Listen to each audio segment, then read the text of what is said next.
કેમ છો બધા? આજે આપણે દમ આલુ બનાવવાના છીએ. તો દમ આલુની એવી પરફેક્ટ રેસીપી બતાવીશ કે જે બજારમાં મળે છે, હોટલમાં કે ઢાબા સ્ટાઇલની, કે તમે ક્યાંક ખાવા જાઓ તો એવું ઘણી વખત દમ આલુ ઘરે નથી બનતું. તો એના માટેની બધી નાની મોટી ટિપ્સ તમને સમજાવીશ. એના માટે આપણે નાના બટેટા લેવાના છે. બને ત્યાં સુધી આવા નાના એકદમ બટેટા હોય ને એ લેવાના છે. હવે આ બટેટાને 80% જેટલા મેં કૂક કરી લીધા છે, એટલે 80% જેટલા બાફી લીધા છે. પછી એને કમ્પ્લીટલી ઠંડા કરવાની બહુ જરૂરી છે કે જ્યારે અમુક એવી રેસીપી તમે જ્યારે કરતા હોય ને બટેટાની, કે જેમાં તમે આખા બટેટા જોતા હોય પણ ચડી ગયેલા જોતા હોય, તો બાફીને ઠંડા કરવાના જરૂરી છે. હવે પહેલાં આ બટેટાને આપણે આવી રીતે છાલ કાઢી લેશું. એટલે આપણે એવી રીતે બટેટા બાફવાના છે કે 80% તમારે ચડી જાય.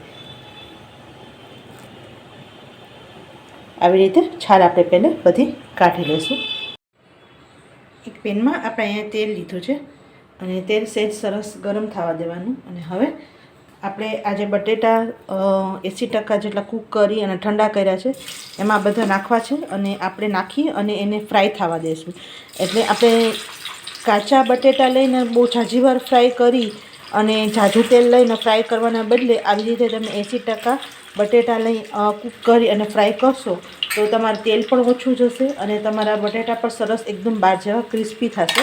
તો તમારે મીડિયમ ટુ હાઈની વચ્ચે તમારે આને બટેટા ઉપરથી જ્યાં સુધી એકદમ લાલ ફ્રાય નહીં થઈ જાય ત્યાં સુધી એવી રીતે તમારે હલાવતા ફ્રાય કરવાના છે બટેટાને. જો બટેટા આપણા ઉપરથી લાલ થઈ ગયા છે, ફ્રાય જેવા થઈ ગયા છે, કારણ કે આપણે 80% કૂક થઈ ગયા છે. હવે આપણે એને કાઢી લઈશું. હવે એ જ પેનમાં આપણે થોડુંક તેલ છે, એ જ પેનમાં આપણે આગળ હવે દમ આલુનું આપણે ગ્રેવી બનાવશું. એના માટે 2 મરચાં લીધા છે, આદુનો ટુકડો લીધો છે,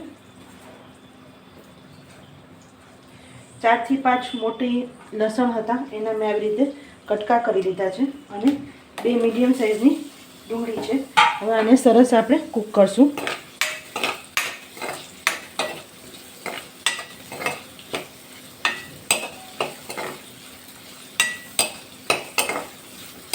મીડિયમ હીટ ઉપર એને જ્યાં સુધી થોડુંક આપણે એની કચાશ દૂર થઈ જાય ને એવી રીતે આપણે કૂક કરવાની રહેશે.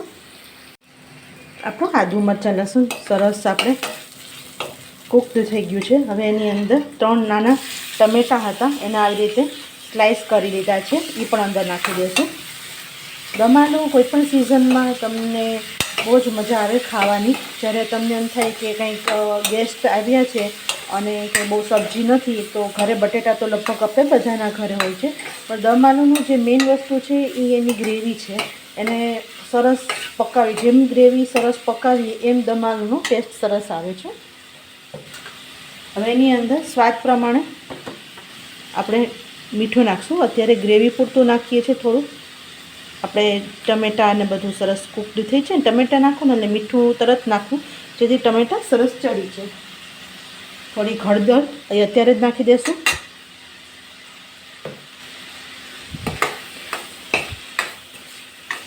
અને આ બધી વસ્તુને હલાવી અને ટમેટાં જ્યાં સુધી એકદમ ગળી ન જાય ને ત્યાં સુધી એને કૂકડ કરવાના છે.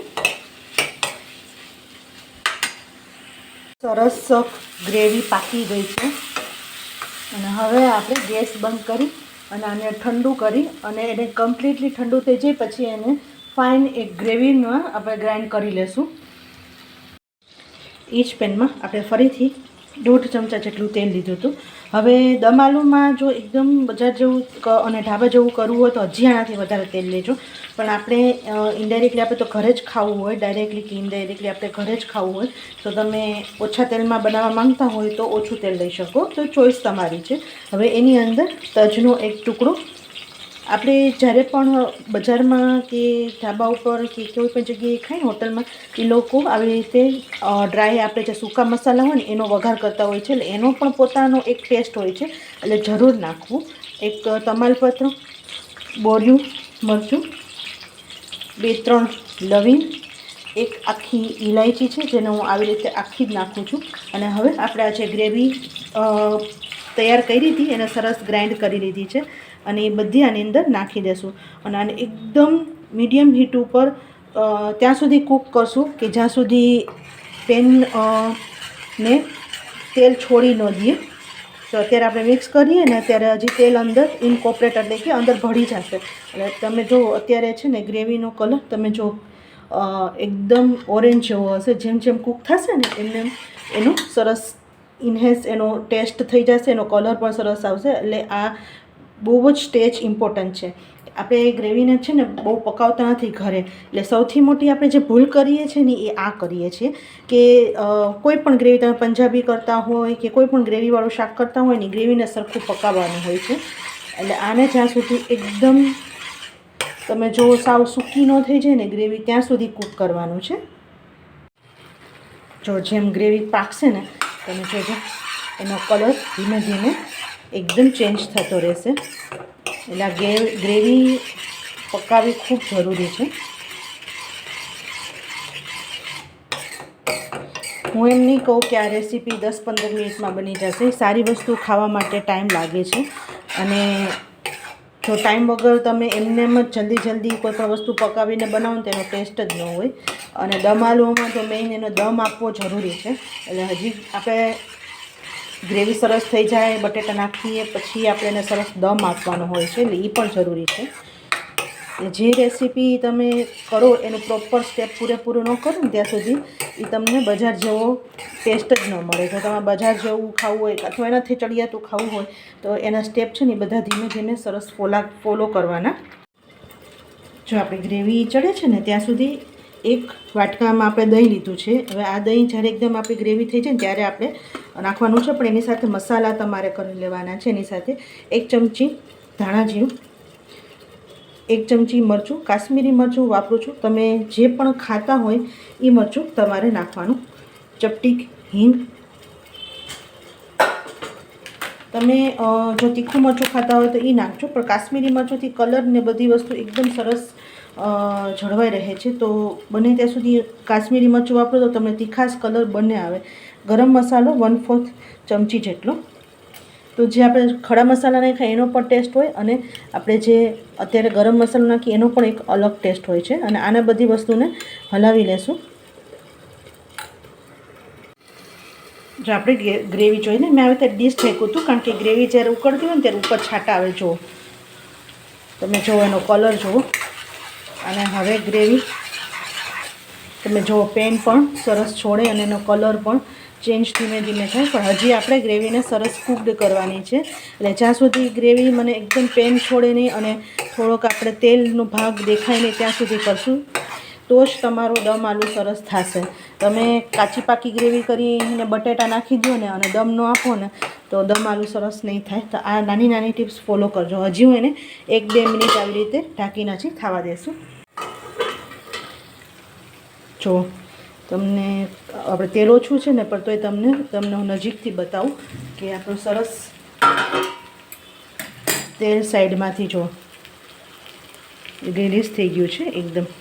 હજી તેલ જો વધારે હોત ને તો વધારે તેલ દેખાય આવે. પણ આપણે બહુ જ માપસર તેલ લીધું છે. અને જેમ મેં પહેલે કીધું કે તેલ તમારે કેટલું લેવું ને તમારા ઉપર આધારિત છે. અને હવે એકદમ ગેસનો ફ્લેમ સ્લો કરી દેજો. અને હવે જે આપણે દહીંનું મિશ્રણ તૈયાર કર્યું હતું ને એ નાખી દેવાનું છે. અને તરત જ હલાવવાનું છે ચમચાથી. દહીં નાખ્યા પછી તરત જ હલાવવું જેથી દહીં જરાય પણ ફાટે નહીં અને તમારી ગ્રેવી પણ ખરાબ ન થાય.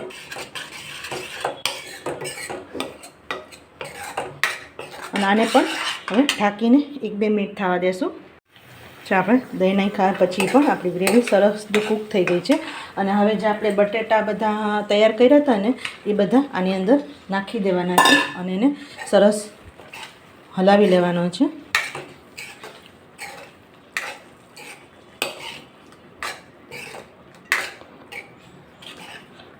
અને હવે આપણે અંદર પાણી નાખશું. એટલે આપણે જે મિક્સરના બાઉલ હતા ને એમાં થોડુંક આપણે ગ્રેવી રહી ગઈ હોય એટલે એમાં થોડુંક પાણી નાખી અને મિક્સરનું બાઉલ હલાવી લેવું. એટલે આપણે ગ્રેવીનો બધો ભાગ સરસ આવી જાય. થોડો પણ રહી ગયો હોય ને એની અંદર. અને આને હવે તમારે રસો કેટલો કરવો હોય ને એ પ્રમાણે દમ આલુમાં તમારે પાણી નાખવાનું. પણ દમ આલુમાં આપણે બટેટા આપણે આમ તો ઓલરેડી 100% કૂક થઈ ગયા છે. તો છતાં પણ એને સરસ ઉકાળવું જરૂરી છે અને દમ આપવાનો છે. હવે આનો ઉપર કસ્તુરી મેથી અત્યારે જ નાખી દેશું. જેથી એનો પણ અંદર સરસ ટેસ્ટ આવી જાય. અને હવે આપણે દમ આપવાનો છે, તો દમ એમને નહીં આપીએ. નીચે આપણે પહેલે એક લોઢી રાખી દઈશું. તો નીચે આવી રીતે લોઢી રાખી દીધી છે. અને હવે આની ઉપર આવી રીતે રાખી અને આપણું જે ઉપર ડીશમાં કમ્પ્લીટલી ક્યાંયથી હવા ન નીકળે ને એવી રીતે આને 15 મિનિટ દમ આપવાનો છે. જો 15 મિનિટ થઈ ગઈ છે અને જોઈ લઈએ આપણે. તો આપણું દમ આલુનું રેડી છે. અને એક વખત આ રીતથી ટ્રાય કરજો. ગમી હોય તો લાઈક, શેર, સબસ્ક્રાઈબ કરવાનું ભૂલતા નહીં. આવજો.